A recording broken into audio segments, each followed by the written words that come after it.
Hi there, I'm Kate McClellan, and I've been a professional wedding planner for over 20 years now. I started Planning Collective when I noticed that though most couples are super excited about getting engaged, they quickly feel overwhelmed and intimidated by the actual process of planning their weddings.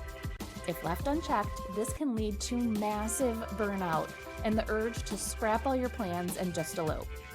While this is totally normal, you don't have to sacrifice your sanity for your dream wedding. In the Wedding Planning Collective podcast, I'm going to share the processes, tips, and tools that all engaged couples like you need to feel confident, supported, and excited about your wedding plans again. Let's get started. Hey there, before we get to the episode, I have a quick question for you. Have you been unsuccessfully trying to shake that feeling that you're forgetting something when it comes to your wedding? You've got the Knot app and you've downloaded countless other planning checklists, but you just can't get rid of that sneaking suspicion that there's something you don't know yet. It's a very common feeling when it comes to wedding planning. So much so that I decided to put together a free resource to help get rid of what I call FOWO, the fear of wedding oversight. Yes, it does include that 12-month task checklist, but that's just the start. In addition to the ultimate wedding planning checklist, my new Don't Forget list also includes a wedding vendor checklist, your shopping list, a packing list for the wedding weekend, and a complete wedding item setup list to make sure that you are truly not forgetting anything when it comes to your wedding. And you heard me right, this list is free for you to grab right now. Just head over to planningcollective.com/forgetting and it's all yours. That's planningcollective.com/FORGETTING, and let's get rid of that FOWO together. All right, let's get on to the episode. Hey guys, Kate here. Welcome back to another episode of the Wedding Planning Collective podcast. Today, I want to talk about one of the most common questions that's asked when it comes to your wedding registry, and that is, how do you ask your guests to give you cash instead of physical gifts? Now, the literal answer to that question is unfortunately that you can't ask your guests to give you cash instead of a gift. However, I promise this isn't just a clickbait title, as there are ways that you can suggest or even nudge them in that direction without getting the older or more traditional family members talking about an etiquette faux pas. Before we get into those suggestions, though, I want to talk a little bit about a similar question that I often see asked, and that's, do we even need to have a wedding registry at all? So let's start talking about the benefits of the registries in general, and then we'll talk a little bit about getting the cash registries instead. So a long time ago, it was common for couples to live with their family members up until they were married. So they didn't have established independent households, whether again, independent or together, until the actual wedding, which is why most people think of household items as wedding gifts, like items for your kitchen and so forth. In the 1920s and 30s, a department store started promoting a wedding registry after seeing that a lot of couples would want to return or exchange items after the wedding. The registry would allow the couple to pre-select the items that they want, making it much easier for the guests, the couple, and of course, a definite win for the department store. Since then, creating gift registries has become easier and easier, and you rarely even need to go into physical stores anymore. Online shopping has definitely simplified everything so much. And when you combine that with the fact that people are getting married at an older age, meaning that they've lived independently and have a lot of the items in their home that they already need, I completely understand why you might be tempted to skip the registry altogether. However, let's think back to the original reason why the registry was created, and that's to avoid gifts that you have to either exchange or return. Or worse yet, a gift that you have no use for, but you can't return or exchange. And trust me, your guests don't want that either. They don't want to spend money on something that's just going to sit in the closet. So having a registry guides your guests to help them get you a gift that you want or need, ideally both. But the amazing thing about a registry is that it does not have to be for household items or solely for physical products. So while the wedding is a perfect opportunity to register for those household items that you may still need, or maybe it's time to upgrade those pots and pans from college, we're definitely moving away from needing to register for only physical products. Before we get into the real question, though, I do encourage you to think about registering for at least a few physical items. Regardless of how outdated it may feel, most families have at least one or two members that pride themselves in always bringing an actual physical gift to a wedding.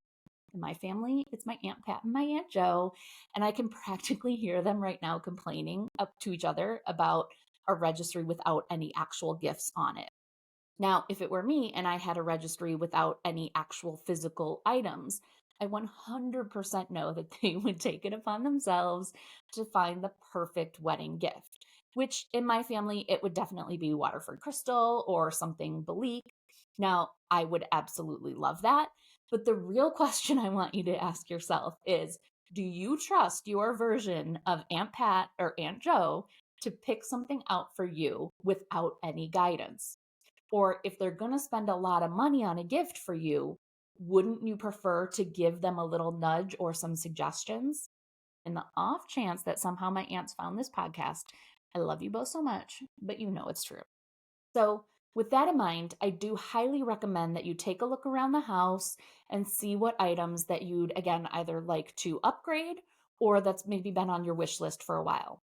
Keep in mind that it doesn't have to be the common items that you associate with a wedding registry. It doesn't have to be kitchen items or linens or flatware.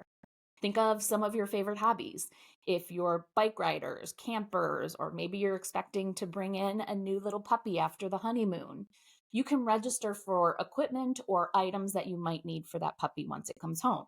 So feel free to be creative about this. Use the registry for some new items that you may need that might not be the traditional wedding registry items. You don't need to have a lot of physical items on the registry, but again, not having any leaves you open to getting more gifts that will just end up sitting in a closet. Moving on from the physical registry, let's get back to the main question. How can you encourage people to gift you cash for your wedding instead of physical gifts? In most cultures, giving a gift at a wedding is kind of an unwritten expectation from a guest. What I mean is that you certainly can't require your guests give you a gift, but most guests are going to bring or send a gift. But to set any kind of rule on what or how much people spend on a gift is definitely considered rude. You likely wouldn't put on the invitation or website that the couple requests only silverware as a gift. And the same goes for cash. But if it's silverware that you want, you'd likely make sure your registry is filled with all of that flatware, right? So we're going to do the same thing when it comes to a cash registry. If we think about why the Aunt Pats and the Aunt Joes of the family are set on giving you physical gifts, it's because they want to know what they're giving you. Not in a controlling way, but the idea of giving a gift is personal to them, and they prefer to know what that gift is going to be used for or what it is. They want to feel connected to it. You can use cash registries to let them know what they're contributing to, which will help them feel that connection to the actual gift, not that they're just writing a check or putting cash in an envelope. And a little hack or something to keep in mind is that many registries simply help you create the illusion of what they're gifting you. But the reality is that you can typically withdraw the cash and use it for whatever you'd like. Common cash registries can be used for your honeymoon to help pay for the actual trip, or for maybe experiences like dinner, excursions, or massages while you're on your honeymoon, home projects from small repairs to larger renovations, and even date night funds for when you're back. If these common funds don't work for your plans, you can create a fund for something that does, like your camping equipment or to fund that new puppy that you're getting ready for. The really great news is that these cash funds couldn't be easier to set up. In my experience, Zola is one of the best sites for registries. They actually started as a registry website to begin with. And you can not only create several different cash registries within their website, but you can also connect it to just about any store that you may have for those physical gifts to make sure that it's super easy for you and your guests to keep track of. Other favorites I'd recommend you look into would be Honey Fund, which specializes in honeymoon based registries, but does allow other funds to be set up within the platform.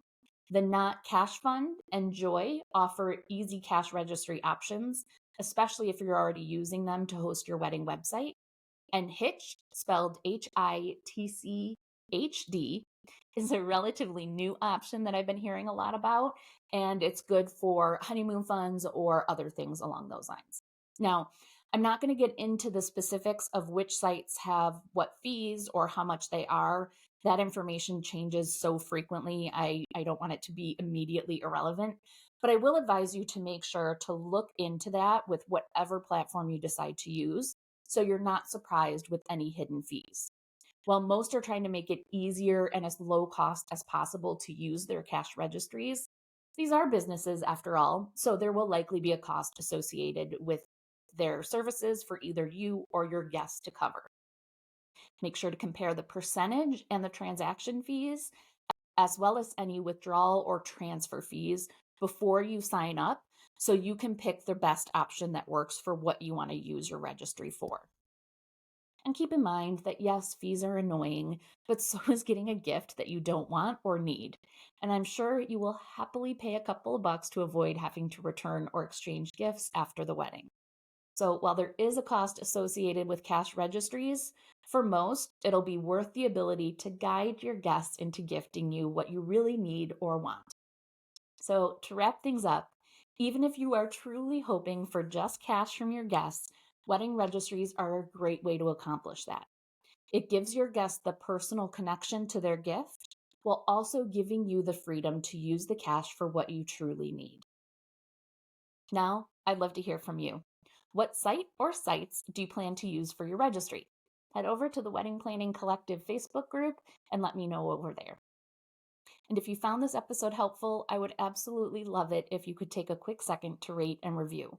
It's the best form of a thank you could give me, and it will help other couples find the wedding planning resources they need. Thank you so much, and I'll see you in the next episode.